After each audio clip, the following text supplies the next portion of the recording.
Toshkent viloyati Chirchiq shahrida svetoforning qizil chirog'ida harakatlanib, ona bolani urib yuborishiga bir baxya qolgan Cobalt haydovchisi jazolandi. Avvalroq viloyat yo'l harakati xavfsizligi boshqarmasi mazkur mashina topilib, haydovchining shaxsi aniqlangani, unga nisbatan ma'muriy javobgarlik to'g'risidagi kodeksning yo'l bezorligi moddasi bilan bayonnoma rasmiylashtirilgani haqida xabar bergandi.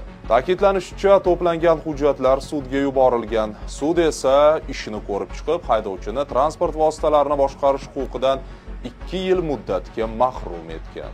Shuningdek, unga bazaviy hisoblash miqdorining 25 baravari, ya'ni 10.300.000 so'm miqdorida jarima jazosi ham tayinlandi. Piyodani ko'rmasdan o'tib ketdim. Piyoda o'tayotgan joyda aybimga iqrorman.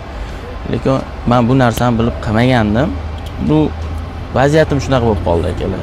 Uzr so'rayman, minnam uzr. Men jamiyatga tavba qildim.